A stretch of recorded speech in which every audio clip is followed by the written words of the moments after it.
ಸಾಲು ಮರದ ತಿಮ್ಮಕ್ಕ ಇವ್ರಿಗೆ ಮಕ್ಳಾಗಲ್ಲ ಅನ್ನೋ ದುಃಖನ ಬಿಟ್ಟು ಮರಗಳನ್ನ ನೆಟ್ಟು ಅವುಗಳನ್ನೇ ತನ್ನ ಮಕ್ಳ ತರ ಬೆಳೆಸಿದ್ರು. ಇವ್ರು ತೋರ್ಸ್ಕೊಟ್ರು ಸಿಕ್ಕಿಲ್ಲ ಅಂತ ಕೊರಗೋ ಬದಲು ಕೈಲಾಗಿದ್ನ ಮಾಡಿ ತೋರಿಸ್ಬೇಕು ಅಂತ. ಇವ್ರು ಮಕ್ಳಾಗಿಲ್ಲ ಅನ್ನೋ ದುಃಖನ ಮರ್ತರು, ಕೈಲಾದಷ್ಟು ಮರಗಳನ್ನ ನೆಟ್ರು.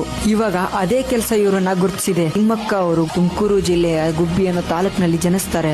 ಅಂಡ್ ಚಿಕ್ಕ ವಯಸ್ಸಲ್ಲಿ ಇವ್ರಿಗೆ ಸ್ಕೂಲ್ಗೆ ಹೋಗಕ್ ಅವಕಾಶ ಇರಲ್ಲ. ಅದಕ್ಕೋಸ್ಕರ ಬೆಳೀತಾ ಕೂಲಿ ಕೆಲಸ ಮಾಡ್ತಾ ಇರ್ತಾರೆ. ಆಮೇಲೆ ಚಿಕ್ಕಯ್ಯ ಅನ್ನೋರ್ನ ಮದ್ವೆ ಆಗ್ತಾರೆ. ಇವ್ರಿಗೆ ಯಾವಾಗ ಮಕ್ಳಾಗಲ್ಲ ಅಂತ ವಿಷಯ ಗೊತ್ತಾಗುತ್ತೆ. ಅದೇ ದುಃಖನ ಮರೆಯೋದಕ್ಕೋಸ್ಕರ ಅವ್ರ ಕೈಲಾದಷ್ಟು ಮರಗಳನ್ನ ನೆಡಕ್ ಸ್ಟಾರ್ಟ್ ಮಾಡ್ತಾರೆ. ಅಂಡ್ ಅದೇ ಮರಗಳನ್ನ ತನ್ನ ಮಕ್ಳ ತರ ನೋಡ್ಕೊಂತಾರೆ, ಬೆಳೆಸ್ತಾರೆ. ಇವ್ರಿಗಿರೋ ಪರಿಸರ ಕಾಳಜಿಯಿಂದ ದೇಶಾದ್ಯಂತ ಗುರುತಿಸ್ಕೊಂತಾರೆ. ಹಾಗೆ ಬಹಳಷ್ಟು ಪ್ರಶಸ್ತಿಗಳನ್ನು ಕೂಡ ಪಡ್ಕೊಂಡಿದ್ದಾರೆ. ಅಂಡ್ ಮುಖ್ಯವಾಗಿ ಅಮೆರಿಕದಲ್ಲಿ ಪರಿಸರ ಶಿಕ್ಷಣಕ್ಕಾಗಿ ತಿಮ್ಮಕ್ಕನವರ ಸಂಪನ್ಮೂಲ ಎಂಬ ಒಂದು ಸಂಸ್ಥೆ ಇವ್ರ ಹೆಸರಲ್ಲಿದೆ. ಇವಾಗ ಅವ್ರು ನಮ್ ಜೊತೆ ಇಲ್ಲ, ಆದ್ರೆ ಇವ್ರ ಕತೆ ಯೂತ್ಸ್ಗೆ ಪರಿಸರದ ಬಗ್ಗೆ ತುಂಬಾ ಇನ್ಸ್ಪಿರೇಷನ್ ಕೊಡುತ್ತೆ. ಸ್ಕೂಲಲ್ಲೂ ಕೂಡ ಇವ್ರ ಪಾಠ ಇತ್ತು. ಅದು ಎಷ್ಟನೇ ಕ್ಲಾಸ್ಗೆ ಇತ್ತು ಅಂತ ಕಮೆಂಟ್ ಅಲ್ಲಿ ತಿಳಿಸಿ. ಅಂಡ್ ನಿಮ್ ಫ್ರೆಂಡ್ಗೂ ಶೇರ್ ಮಾಡಿ.